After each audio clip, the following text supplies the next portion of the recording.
Hello, my wonderful English learners. Welcome back to Avenue of Words, where we transform complex topics into engaging English practice sessions. I'm absolutely thrilled to have you here today because we're about to embark on an extraordinary journey.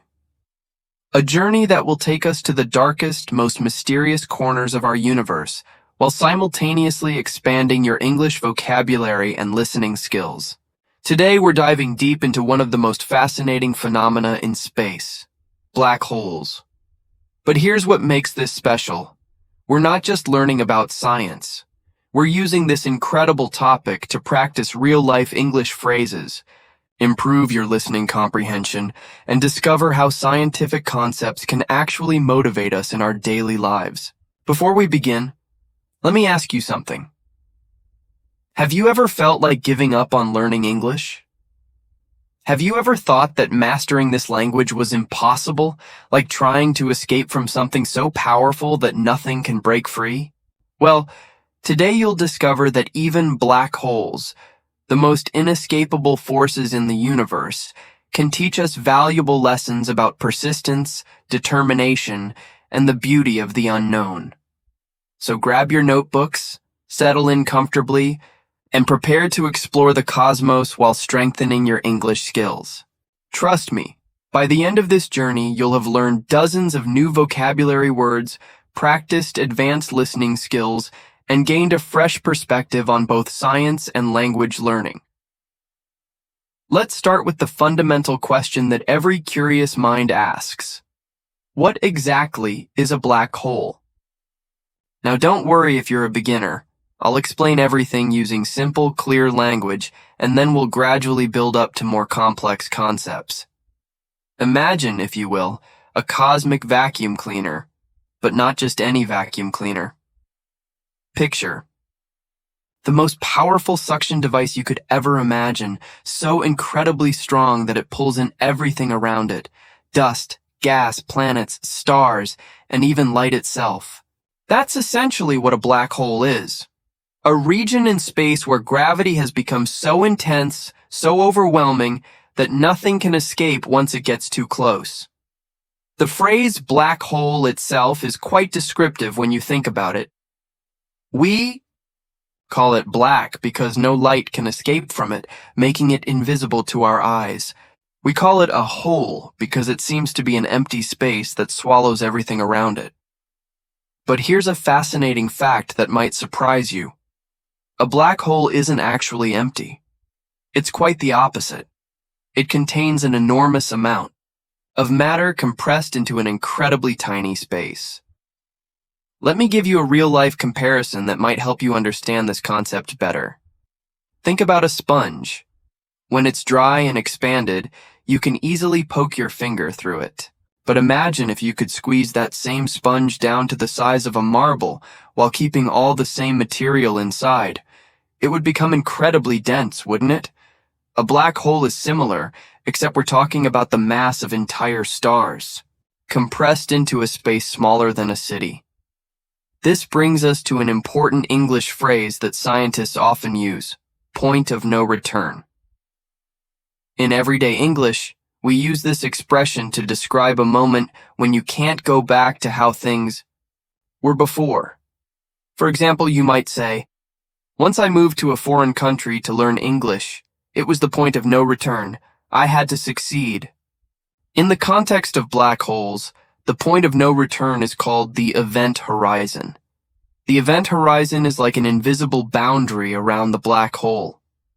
Once anything crosses this boundary, whether it's a spaceship, a planet, or even a beam of light, it cannot escape. It's pulled inexorably toward the center of the black hole. The word inexorably is a beautiful advanced English word that means impossible to stop or prevent. You might hear this word in phrases like "the seasons change inexorably" or "time moves inexorably forward." Now you might be wondering, how do we know black holes exist if we can't see them directly? This is where the story becomes even more fascinating. Scientists are like detectives gathering clues and evidence to solve cosmic mysteries. We can observe the effects of black holes on nearby objects, For instance, if we see stars orbiting around an invisible point in space, moving at incredible speeds, we can deduce that there must be something extremely massive there, something so massive that it can only be a black hole. One of the most remarkable things about black holes is their diversity. They come in different sizes, just like people come in different heights. We have stellar mass black holes, which form when massive stars collapse at the end of their lives. These might have a mass 3 to 20 times greater than our sun. Then we have supermassive black holes, which are mind-bogglingly enormous, millions or even billions of times more massive than our sun. These giants typically sit at the centers of galaxies, including our own Milky Way. Speaking of our galaxy, did you know that we're actually orbiting around a supermassive black hole right now? It's called Sagittarius A star, and it's located about 26,000 light-years away from us at the center of our galaxy. Don't worry though, we're perfectly safe. We're so far away that its gravitational influence on us is minimal. It's like being on the outskirts of a huge city. You know the downtown area exists, but it doesn't directly affect your daily life. This leads us to an important lesson that connects to language learning. Just as black holes exist at different scales and have varying influences depending on distance, your English learning journey will have different challenges and victories at different stages. Some concepts might seem impossibly difficult from far away, but as you get closer, as you practice more and engage more deeply, they become manageable and eventually second nature. Understanding how black holes are born is like understanding the life story of the universe's most dramatic characters. It's a tale of stellar struggle, cosmic collapse, and ultimate transformation. Much like the journey many of us face when learning a new language. Let's begin with stellar mass black holes, which have the most relatable origin story. Picture a massive star, not just any star, but one that's at least 8 times more massive than our sun. These stellar giants live fast and die young, burning through their nuclear fuel at an incredible rate. Throughout their lives, they're engaged in a constant battle between two opposing forces, the outward pressure from nuclear fusion in their cores and the inward pull of their own gravity. For millions of years, this battle remains in perfect balance, what scientists call hydrostatic equilibrium. This is a wonderful example of how English can borrow terms from different fields. Hydrostatic comes from fluid mechanics, but we use it in astronomy. In everyday English, we might say someone has found their equilibrium when they've achieved balance in their work-life relationship or emotional state.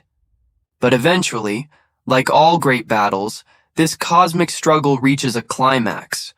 When the massive star exhausts its nuclear fuel, it can no longer maintain the outward pressure needed to counteract gravity. What happens next is both catastrophic and beautiful. The star undergoes what we call a core collapse.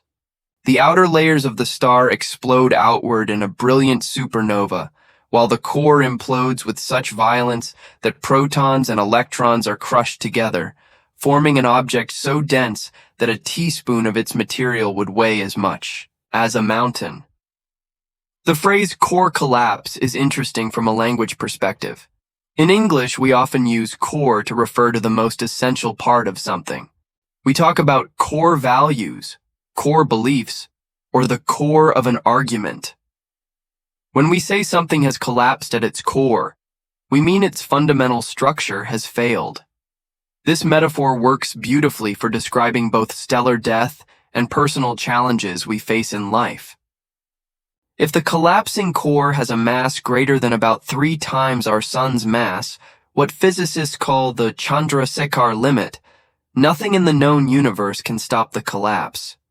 The matter becomes so compressed that it forms what we call a singularity, a point where density becomes infinite and our understanding of physics breaks down.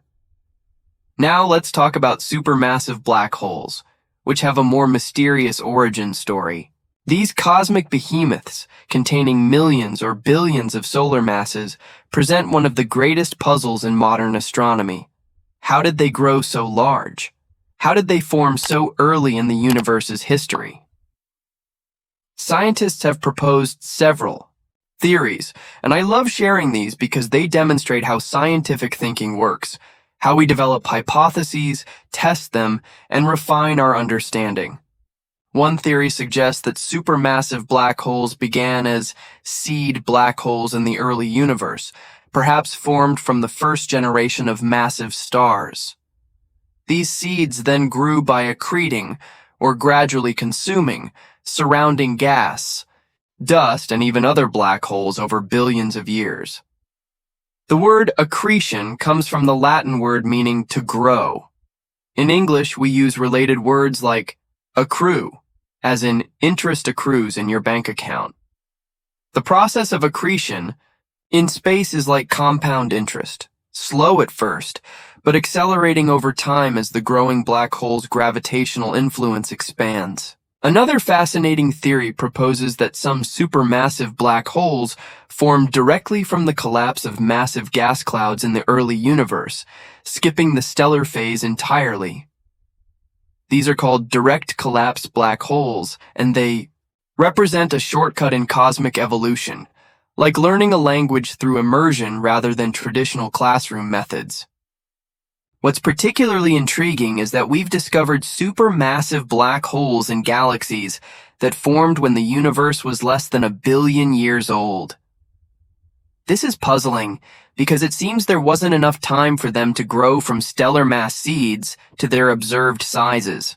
It's like finding a fully grown oak tree in a garden that was planted just yesterday.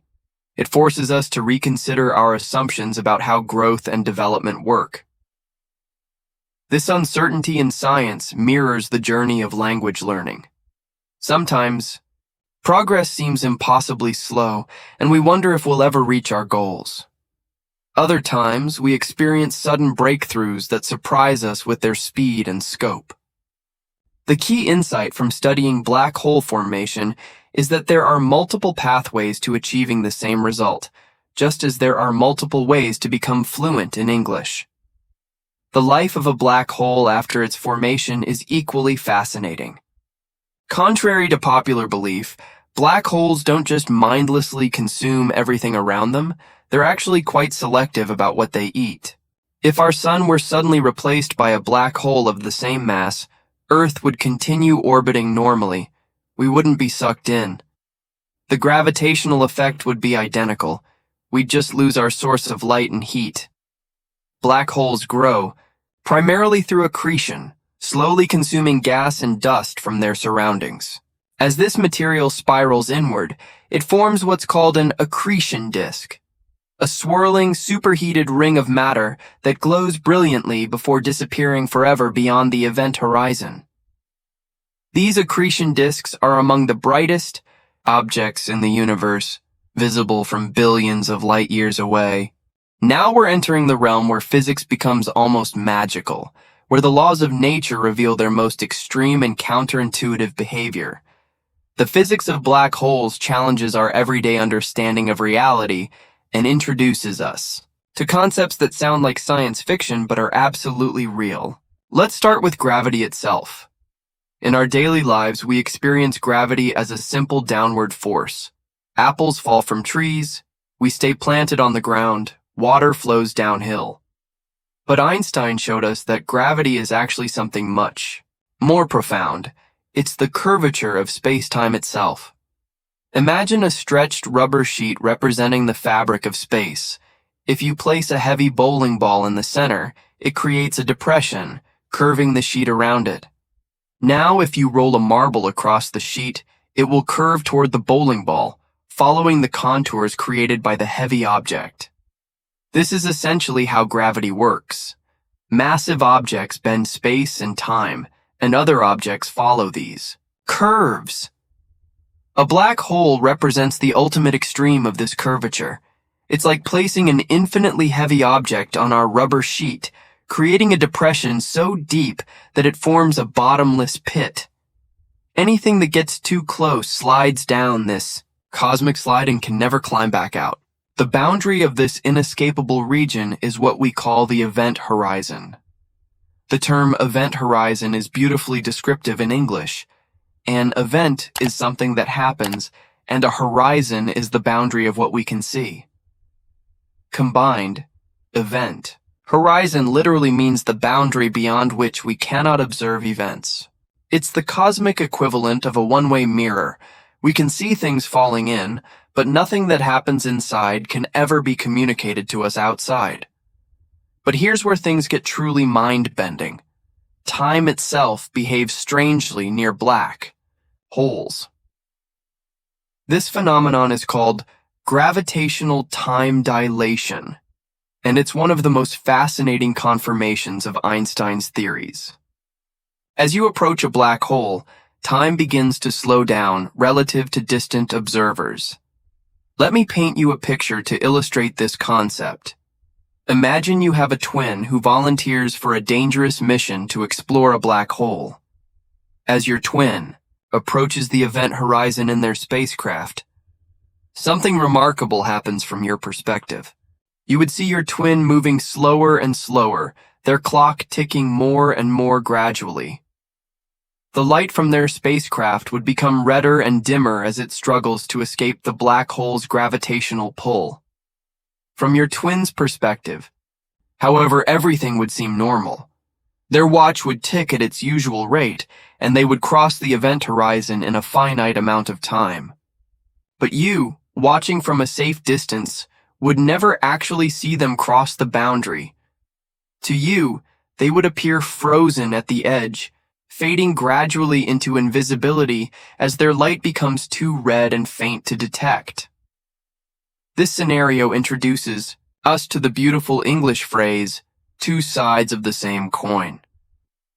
This expression means that two seemingly different things are actually aspects of the same phenomenon. In the case of black holes, the experience of the falling observer and the distant observer are two sides of the same coin. Both are correct from their own reference frames. The concept of time dilation has practical applications in our daily lives, though we rarely notice them. GPS satellites, for example, must account for time dilation effects because they experience slightly less gravity than we do on Earth's surface. Without these corrections, your GPS would be off by several miles within just a few hours. This brings us to another incredible aspect of black hole physics: tidal forces. You've probably heard of ocean tides caused by the moon's gravity, but tidal forces near black holes are far more dramatic and destructive. The technical term for what happens to objects falling into black holes is spaghettification. And yes, that's a real scientific term. Here's how spaghettification works. Imagine you're falling feet first toward a black hole. The gravitational force on your feet, being closer to the black hole, would be significantly stronger than the force on your head. This difference in gravitational pull would stretch you vertically while squeezing you horizontally, making you look like a piece of spaghetti, hence the name. The word spaghettification is a wonderful example of how scientists sometimes use playful language to describe serious phenomena. It shows that even in the most advanced fields of study, there's room for creativity and humor in our vocabulary. Choices. But not all black holes would spaghettify you immediately. Paradoxically, the larger the black hole, the gentler the tidal forces at the event horizon. If you fell into a supermassive black hole, you might actually cross the event horizon without feeling anything unusual, at least initially. It's smaller black holes that would stretch you into cosmic pasta long before you reach the point of no return. This leads us to one of the most profound mysteries in physics, the information paradox. When matter falls into a black hole, what happens to the information it contains? By information, physicists mean the quantum properties that make each particle unique. Essentially, the detailed description of what something is made of and how it's arranged. According to our current understanding of physics, information cannot be destroyed. It's a fundamental principle, like the conservation of energy. But black holes seem to violate this principle. When they eventually evaporate through a process called Hawking radiation, yes, they actually do disappear, but extremely slowly. The radiation appears to be completely random, carrying no information about what fell in. This paradox has puzzled physicists for decades and continues to drive cutting-edge research. It's like having a cosmic filing cabinet that accepts documents but can never return them or even confirm what was filed. Some scientists propose that the information is somehow encoded on the black hole's surface, while others suggest it's released in subtle correlations in the Hawking radiation. The information paradox teaches us an important lesson about learning and knowledge. Sometimes the most profound questions don't have easy answers, and that's okay. The process of grappling with these mysteries drives innovation and discovery. In language learning, we often encounter similar paradoxes. Why do some grammatical rules have exceptions? Why does pronunciation vary so much between dialects? These questions don't always have neat solutions, but exploring them deepens our understanding. Let's bring our discussion closer to home by exploring the black holes in our own cosmic neighborhood. The Milky Way galaxy, our celestial address in the universe, contains millions of black holes, from small stellar remnants to the supermassive giant at our galactic center. Our galaxy's central black hole, Sagittarius A, pronounced Sagittarius A star, is a perfect example of how scientific understanding evolves through careful observation and technological advancement. For decades, astronomers suspected that something massive lurked at the center of our galaxy, but they couldn't see it directly. Instead, they played cosmic detective, watching the behavior of nearby stars. Imagine trying to locate an invisible person in a crowded room by observing how other people move around them. That's essentially what astronomers did with Sagittarius A. They tracked individual stars orbiting the galactic center, some completing their orbits in just 16 years, incredibly fast for objects so far from us. These stellar orbits revealed the presence of an object containing 4 million times the mass of our Sun, compressed into a region smaller than our solar system. The star closest to Sagittarius A is called S2, and it follows an extremely elliptical orbit.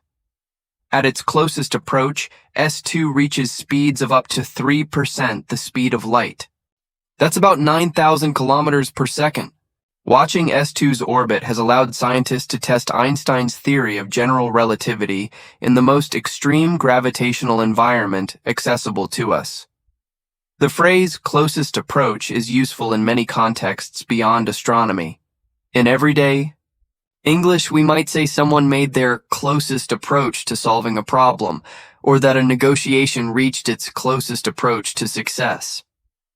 It implies coming as near as possible to something, often at a moment of maximum intensity or importance. In 2020, scientists achieved something remarkable. They actually photographed a black hole. Not Sagittarius A initially, but its much larger cousin in the galaxy M87, located 55 million light-years away. This image, captured by the Event Horizon Telescope, a network of radio telescopes around the world working together, showed exactly what Einstein's equations predicted: a dark shadow surrounded by a bright ring of glowing gas. The process of creating this image demonstrates the power of international collaboration. The Event Horizon Telescope isn't a single instrument, but rather multiple observatories on different continents working in perfect synchronization. Scientists had to account for Earth's rotation, atmospheric conditions, and the precise timing of observations down to tiny fractions of a second. It's like conducting a global orchestra where each musician is thousands of miles apart, yet they must play in perfect harmony. 2 years later, in 2022, we finally got our first image of Sagittarius A. This was much more challenging because our galactic center black hole is much smaller and more variable than M87's giant. The gas around Sagittarius A Court changes rapidly, what astronomers call dynamic behavior. It's like trying to photograph a hummingbird compared to a sleeping elephant. These images revolutionized our understanding and gave us direct visual confirmation of what had been purely theoretical. The phrase, "seeing is believing," takes on special meaning when applied to black holes. For decades, they existed primarily in equations and computer simulations. Now we can actually see their shadows cast against the bright backdrop of superheated gas. Beyond our galaxy, black holes play crucial roles in cosmic evolution. Supermassive black holes at the centers of galaxies don't just sit quietly, they actively influence their surroundings in profound ways. When gas falls into these cosmic giants, it doesn't go quietly. The process releases enormous amounts of energy, sometimes making the galactic center brighter than all the stars in the galaxy combined. These actively feeding black holes are called active galactic nuclei, or AGN. The most extreme examples are quasars, objects so bright they can be seen from billions of light years away. The word quasar is actually a shortened form of quasi-stellar radio source, because early astronomers thought they were looking at strange stars rather than distant galaxies powered by supermassive black holes. Quasars teach us about the early universe because light takes time to travel. When we observe a quasar 10 billion light-years away, we're seeing it as it was 10 billion years ago, when the universe was much younger. It's like having a time machine that lets us study cosmic history directly. The relationship between black holes and their host galaxies is surprisingly intimate. There's a strong correlation between the mass of a galaxy's central black hole and the mass of its central bulge of stars. This relationship suggests that black holes and galaxies grow together, influencing each other's development over cosmic time. This cosmic relationship mirrors many partnerships in human experience. Just as learning a language requires balancing, different skills, listening, speaking, reading, and writing, galaxies must balance star formation with black hole growth. Too much of either can disrupt the delicate equilibrium needed for continued development. Black holes also serve as cosmic recycling centers. While they're famous for consuming matter, they also return energy to their surroundings through various processes. Jets of particles accelerated to nearly the speed of light shoot out from the regions around some black holes, carrying energy and momentum across vast distances. These jets can trigger star formation in distant parts of the galaxy, or conversely, heat up gas so much that star formation is suppressed. The study of black holes has also led to unexpected discoveries about the nature of space and time themselves. Black holes are natural laboratories for testing the most extreme predictions of physics. They've confirmed the existence of gravitational waves, ripples in space-time itself, that Einstein predicted but thought would be too weak to detect. When two black holes spiral into each other and merge, they create waves in the fabric of space that we can now measure with incredibly sensitive instruments like LIGO, the Laser Interferometer Gravitational Wave Observatory. These detections have opened an entirely new way of observing the universe, like gaining a new sense after being limited to just sight and hearing. As we near the end of our cosmic journey, I want to share something that might surprise you.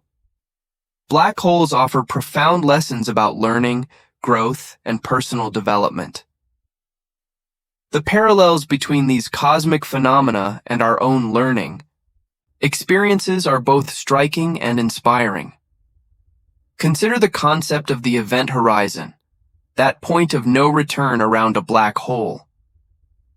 In language learning, we often encounter our own event horizons, moments when we must commit fully to the learning process. Maybe it's when you decide to move to an English-speaking country, or when you choose to think primarily in English rather than translating everything in your head.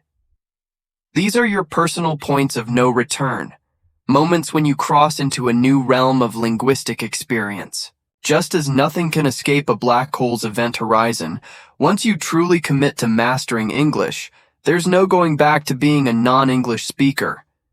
The knowledge becomes part of you, fundamentally changing how you perceive and interact with the world. This isn't something to fear. It's something to celebrate. You're allowing yourself to be transformed by the gravitational pull of knowledge. The process of accretion around black holes, that slow, steady accumulation of matter, perfectly mirrors how we acquire language skills. Language learning isn't usually a sudden event. It's a gradual process of accumulating vocabulary, grammar patterns, cultural understanding, an intuitive feel for the language. Each conversation you have, each article you read, each mistake you make and learn from adds to your growing linguistic mass. Sometimes this accretion process can feel frustratingly slow. You might wonder if you're making any progress at all. But remember what happens around black holes. As more matter accumulates, the gravitational field grows stronger, making it easier to attract even more matter. Similarly, as your English skills develop, learning becomes easier and faster. New. Vocabulary sticks more readily, grammar patterns feel more natural, and you develop what we call language intuition. The concept of time dilation near black holes offers another powerful metaphor for learning. When you're deeply engaged in studying English, really focused and absorbed in the process, time seems to pass differently. Hours can feel like minutes when you're immersed in an interesting English podcast or engaged in a fascinating conversation. This subjective experience of time is your brain's way of telling you that you're in an optimal learning state. Conversely, when you're struggling with difficult concepts or feeling overwhelmed, time can seem to crawl. This is normal and natural. It's your mind processing complex information. Just as time dilation near black holes is a real physical phenomenon, these variations in your perception of learning time reflect real cognitive processes. The mysterious nature of black hole interiors, that region beyond the event horizon where our current physics breaks down, reminds us that there will always be aspects of language that remain somewhat mysterious and intuitive. Native speakers often can't explain why certain phrases sound right while others don't. They've internalized patterns that go beyond explicit rules, just as black holes operate according to principles that go beyond our everyday experience. This is why immersion is so powerful in language learning. It allows you to absorb these subtle, unexplainable patterns, the linguistic equivalent of crossing the event horizon into a realm where normal rules don't fully apply, where intuition and feel become more important than conscious analysis. The information paradox in black hole physics, the question of what happens to information that falls into a black hole, has an interesting parallel in language learning. When you learn English, what happens to your native language patterns and ways of thinking?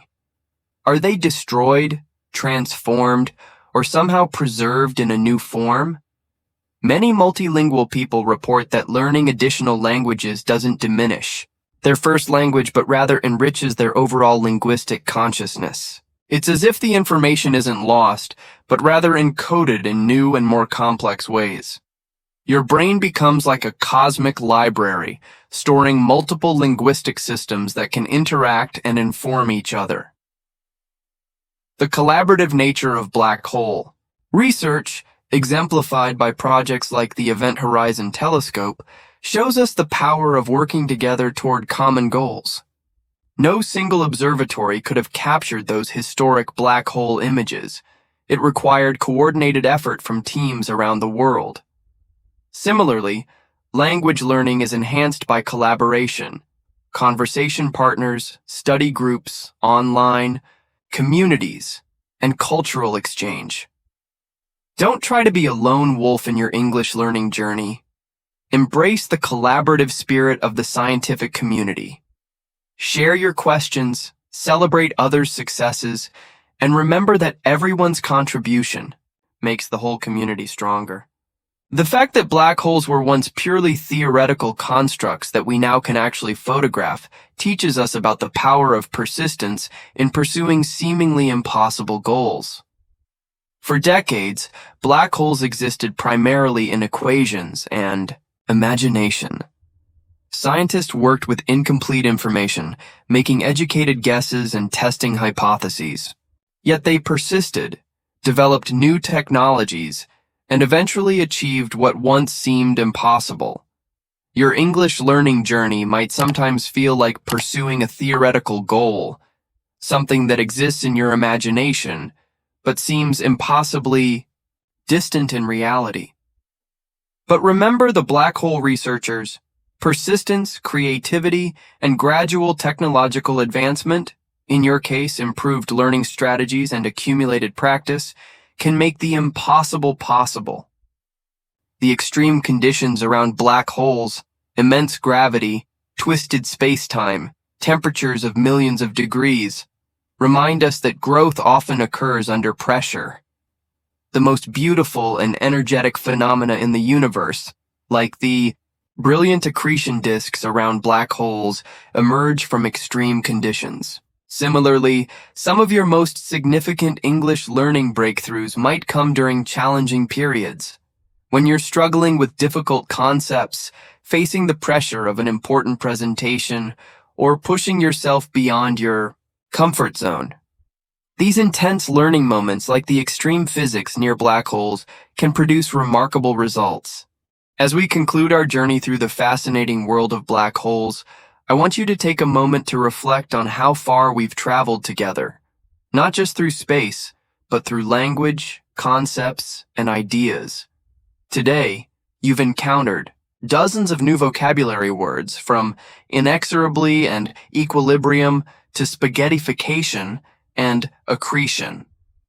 You've practiced listening to complex explanations, followed scientific arguments, and connected abstract concepts to personal experiences. Most importantly, you've proven to yourself that you can engage with sophisticated topics in English, understanding nuanced ideas and appreciating both scientific precision and poetic metaphor. This is the essence of what Avenue of Words is all about: transforming challenging subjects into opportunities for language growth. We don't just learn English. We use English to explore, discover, and expand our understanding of the world around us. The universe of black holes that we've explored today mirrors your own universe of learning possibilities. Just as black holes reveal themselves gradually, through careful observation and technological advancement, your English proficiency reveals itself through consistent practice and exposure to rich, meaningful content.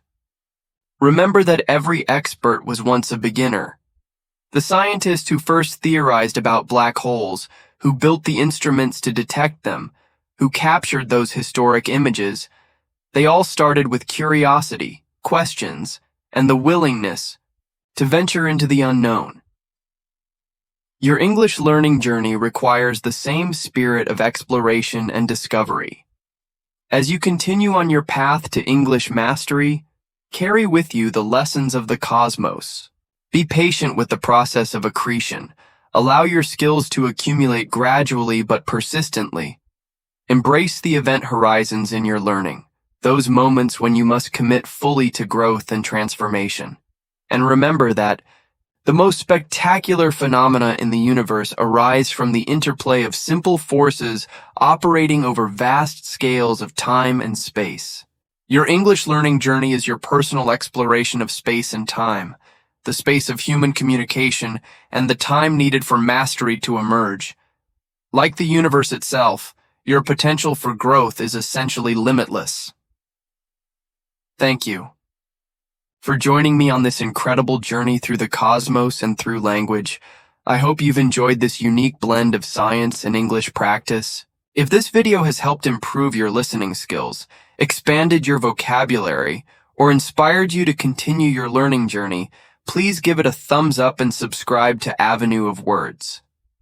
In our next adventure, we'll explore another fascinating topic that will challenge your English skills while expanding your knowledge of the world. Until then, keep practicing, keep growing, and remember, in the vast universe of language learning, you are the explorer, the scientist, and the discoverer of your own infinite potential. The cosmos awaits, and so does your linguistic destiny. See you in the next video.